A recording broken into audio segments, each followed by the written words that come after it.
question is a very long question. Let me read out that. So is Spike mandatory in all projects? What is the purpose of Spike, and when to use it? On what basis Spike will be closed? Okay. So first thing is, what is Spike, or what is technical user story? Spike is nothing but a technical user story. Generally, we call it in that fashion as well. But it's not necessary that always technical items will be taken care as part of Spike.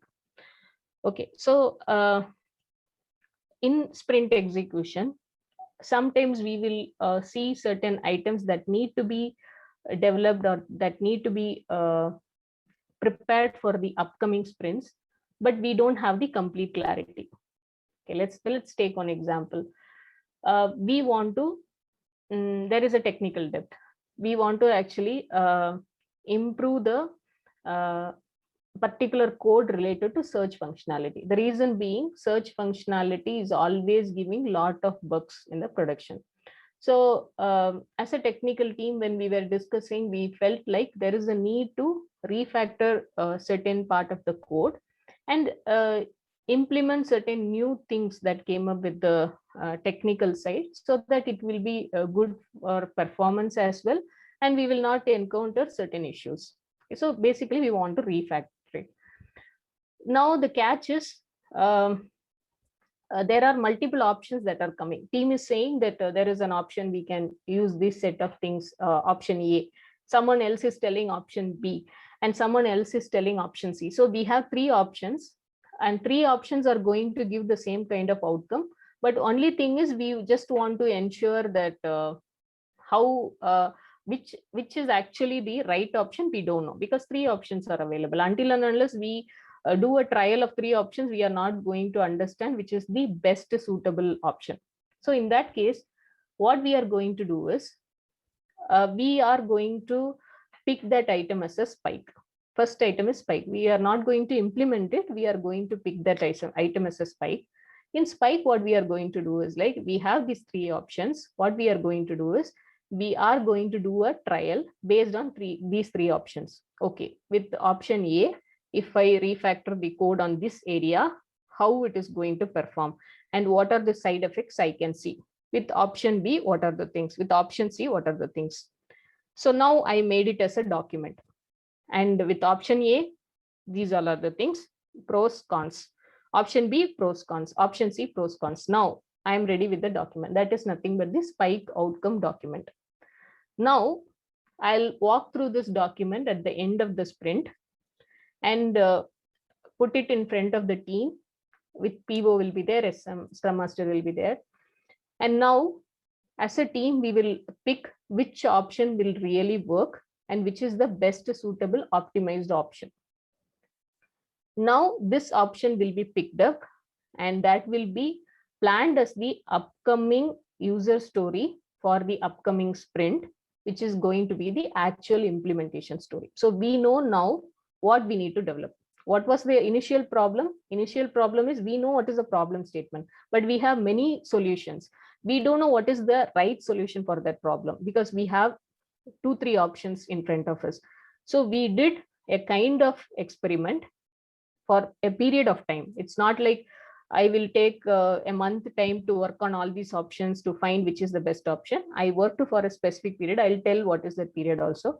I worked for a specific period and identified option A, option B, option C, what are the pros and cons, and came up with a nice document, which is a Spike outcome document. And based on the document, now we know what is the right option which will work for this particular problem statement. And now the next upcoming sprint, based on the priority, we will pick up this user story. Now we know what actually we need to develop and what is the solution that we are going to do for that functionality to work, which means for the search functionality, what are the techniques or what are the options that we are going to use to improve the functionality of search for refactoring. Now we can actually estimate also in the right way, because we know the content, we know what is the goal of this user story, we know. So we will be able to identify the story point for that with the help of estimation. So now, so when Spike will be taken care, Spike will be taken care in places where we have uncertainties, where we have more options, we cannot understand what will be the best suitable option, or we have a problem statement. This is one example I told, where we have a problem statement that is also an uncertain situation, right? Like we have a problem statement, we have many options, we don't know what to pick. So I'm kind of like unclear about what I need to proceed with. So I have taken a spike, worked on that, and I know what is the actual option which will suit. And based on that, I have picked up a user story with this option, and I have taken care of the actual implementation. This is one use case. Second use case, I have a problem in my project execution for one problem statement. What is happening is like, I just want to improve the, for example, let's put a simple example so that it will be easy for us to correlate. When clicking on search, we are getting a lot of options. So, so far actually it is pagination. So far the functionality of search results display is based on pagination. So every page will display 10 search results, and clicking on page numbers, it will go to the respective search results page. That's the implementation so far is available in the project. Now, this is creating a lot of performance issues. So this is one thing we got it as a requirement, and we need to fix it. The problem is we know what is the solution. We got an idea that we are going to implement lazy loading. What is lazy loading? Like keep on scrolling, the search results will be coming. There is no pagination concept. So every scroll, from the backend, we will be keep on pulling 10 items or 20 items based on the scroll, and it will be keep loading. So in that way, we are increasing the performance, and we are not loading at one shot. So some option has been already found. So it is not like we don't know the option. But the problem is for this particular project, there are questions with 500 data. I accept that lazy loading will work, but we have some 1,000+ data, right? So will this work? Can we implement it? I feel there we can expect some crash or something, and I don't feel it is going to work. There is some kind of uncertainty. We have the option, but we don't know whether it is going to really work, or we are not sure that how much effort we need to put, or how for the existing project and the functionality what we have in search, whether we can implement this option or not. That itself is a question. Option is available, whether I can implement for this project, I'm not sure. So in those cases also we have uncertainty. So that place as well, we will pick it as a spike. So what we will do it here, we will make it as a small prototype kind of thing. We will make it like mimic some set of data, maybe for 500, and see if I implement what is the outcome. And for 1,000 or 1,000+ data records, how the outcome is. Some kind of prototype. We are not going to implement it as such. We are just going to try out the solution if it's going to be feasible or not, because that's the uncertainty I have. So in that case also, I'll be just trying out and see whether that feasibility is actually achievable in this project with the already existing code. Then I will take the actual step. Okay, this is how it will look like, or I'll come up with the outcome as a document also. Okay, yeah, for the existing code, whatever it is written, yeah, this will definitely be manageable, and this option we can take it. So now in the next upcoming sprint, what we will do, we will pick this item with the help of this option, and we will implement it, and we will take it as part of the user story. Now, so in all these use cases, one keyword is uncertainty. So first question is spike mandatory in all projects? No, not mandatory. Whenever there is a situation that you cannot actually estimate the story, but you still need to take some action, because we cannot just move on with that uncertainty. Somewhere we need to take a risk and pick that item and try to see whether it is going to pass or fail. That's the only option we have. So in that case, we need to take that uncertainty also in our way, and we need to work on that. Only those kind of projects where we have certain situations of uncertainties, spike is required. Otherwise, spike is not required. So next part is, if we have uncertainty, we have spike. So it may or may not happen in every project.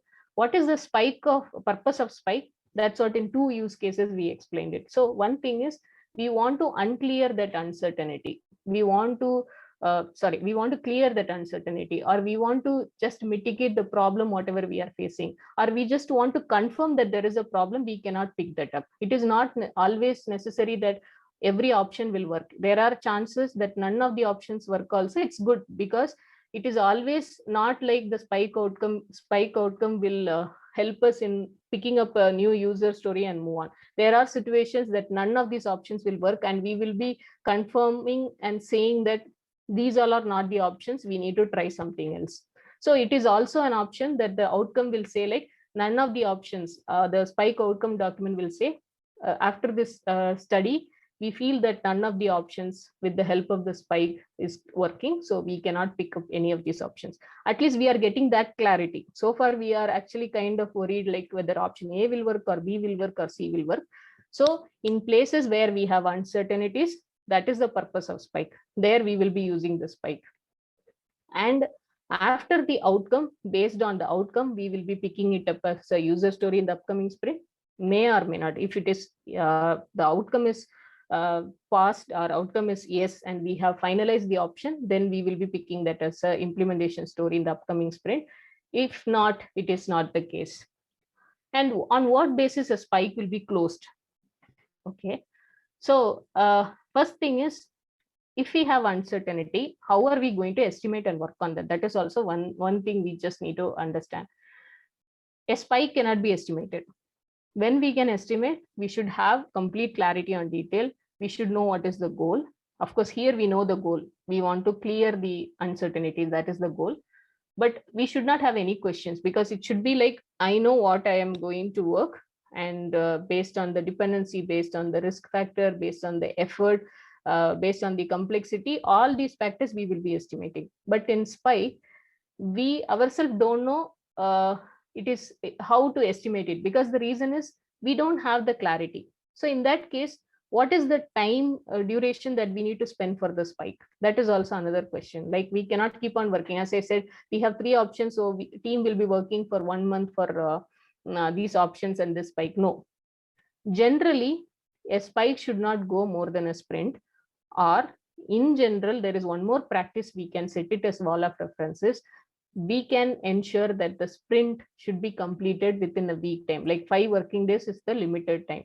During that time, we should ensure that whatever may be the outcome, it can be like you found that outcome is working, or you found that outcome is not working, it's fine, but you know there is an outcome, right? So at the end of the 5th day, you will be giving the spike outcome document saying that this is what it is.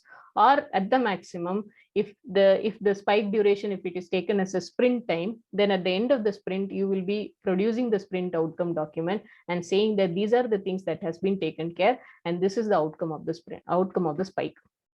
So the spike duration is very important. It cannot, because there is a uncertainty, we cannot keep on continuing the spike activity for a sprint or for a month or something like that. We need to set it as a wall of reference, like 1 week, whatever it may be a problem, we will try to break this problem and come up with some kind of outcome at the end of 5 days.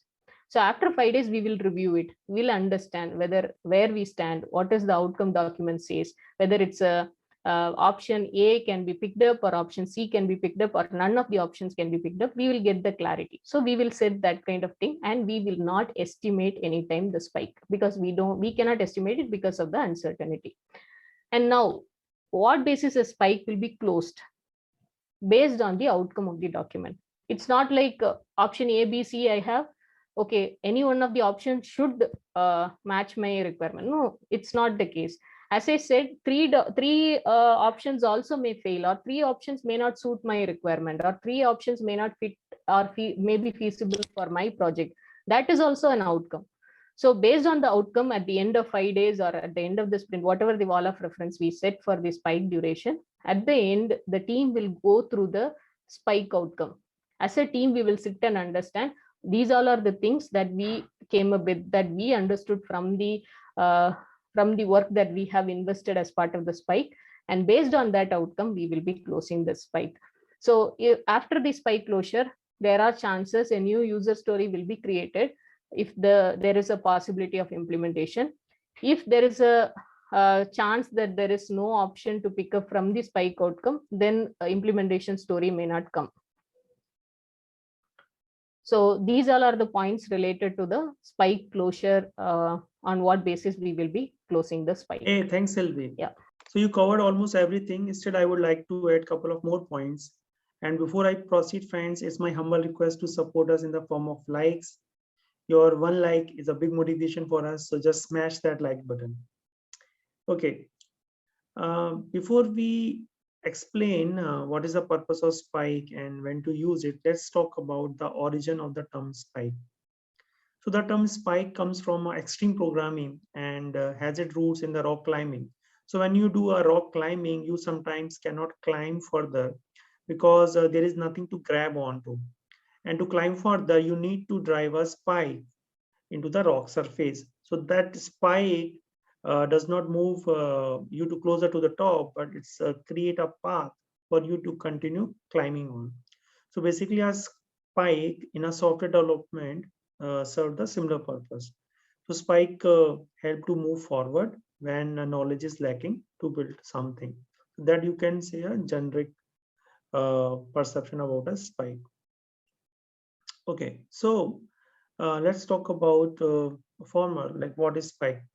So when team is new to the project, a scrum team will face a lot of challenges, the product backlog item that they cannot break down further because the team does not know enough about the technology or the domain. So you can say a spike is a research product backlog item whose goal is to learn more about what is needed to complete the required functionality.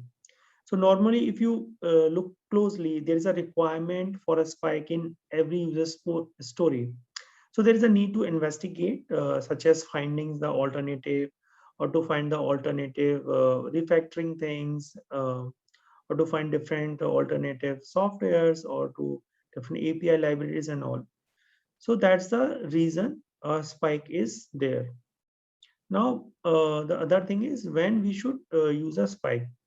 So in a product backlog refinement, if you have noticed, there are three types of uncertainty, which we discuss among the team members. So the very first one is the purpose uncertainty.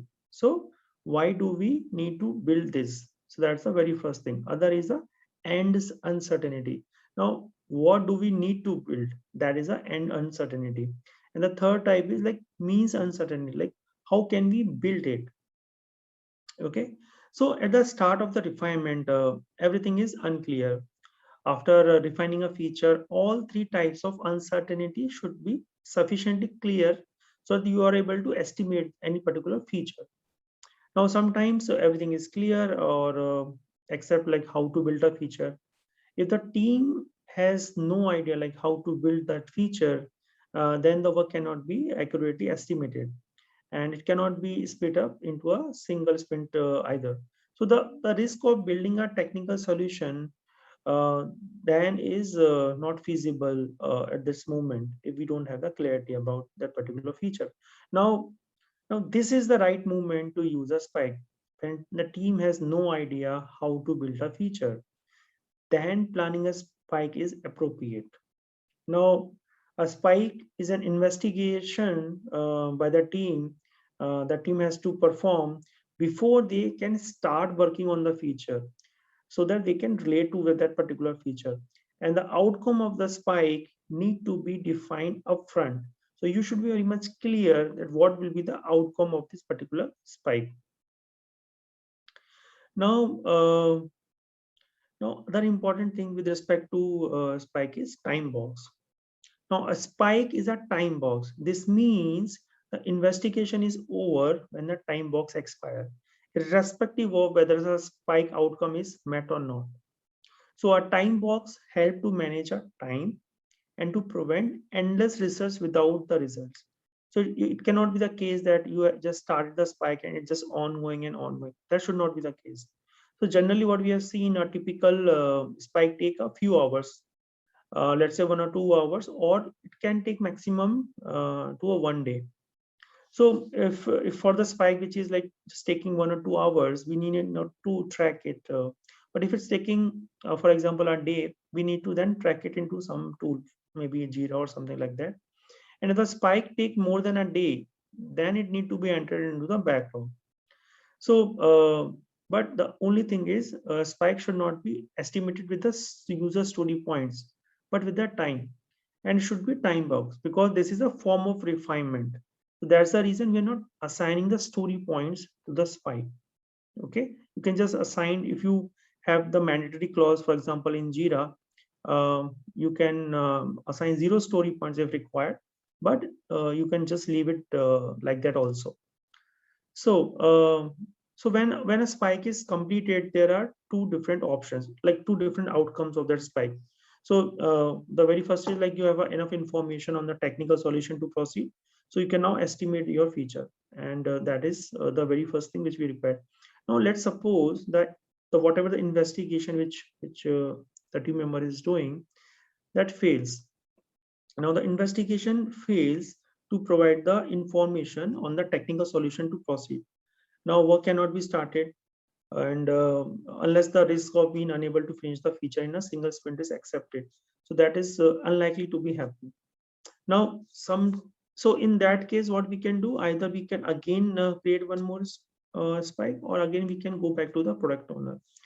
Now other thing is, sometimes people make a distinction, or they like kind of differentiate between a functional and a technical spike.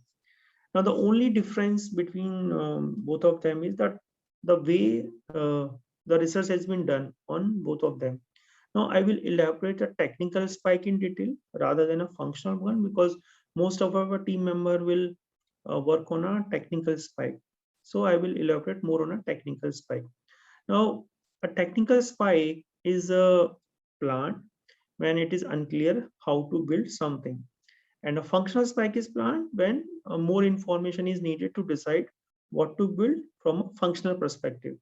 So, so a technical spike is a, now some people call it a type of user story that help you to identify, and you can evaluate options to reduce the risk of selecting a technical approach.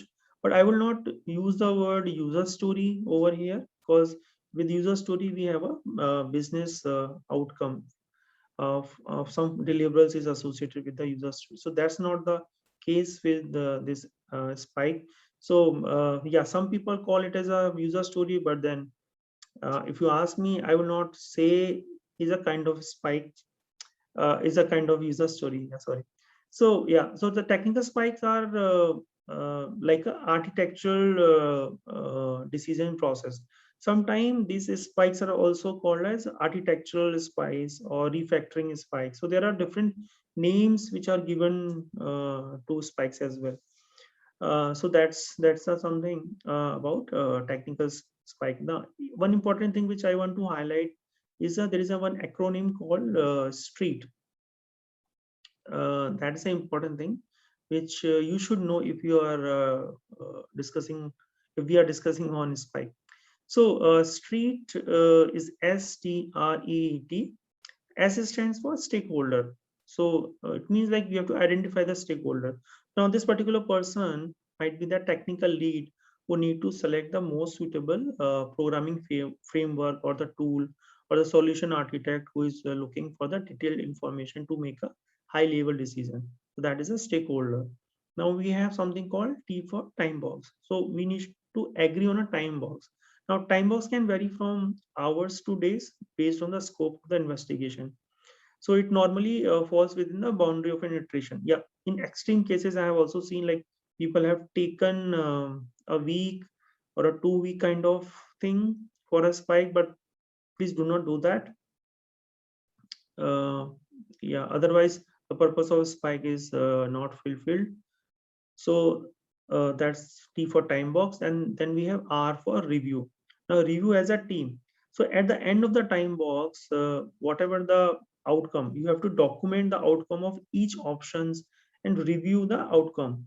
Now the discussion of each participant's experience in building that spike solution should be a collective decision. So that's the important thing, that with the review, need to review as a team with whoever is participating in that spike.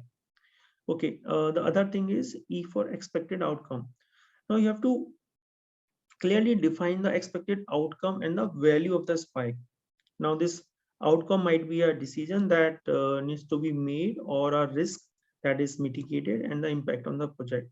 So these are the only 2-3 kind of outcome which we can expect. Now the other is the evaluation criteria. Now you have to establish the evaluation criteria, like what must each option should accomplish from a functional or a non-functional perspective. Non-functional criteria can include ease of adoption, comprehensive documentation, and so many things. The next important thing is T. T for team. So establish the team.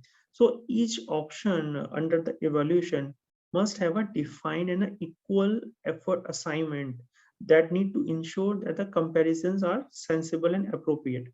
So these are the this is the acronym which everyone should know, especially if you are giving your interviews or something like that. If you use this, this is not been known by many people yet. So please use this in your interviews with respect to spike. Okay. Functional spikes are basically used to regulate the total solution behavior. So you can mostly use for determining the risk factors and the uncertainties, proof of concept, prototyping, wireframes, user interface mockups. All those things come under these functional things, functional specs. Okay. Yep. Thanks everyone for watching. Please do not forget to hit like. As I'm always keep on telling you guys, your 1 like is a big motivation for us, so that we will create more such videos for you. So see you all in next session. Thanks. Have a nice day.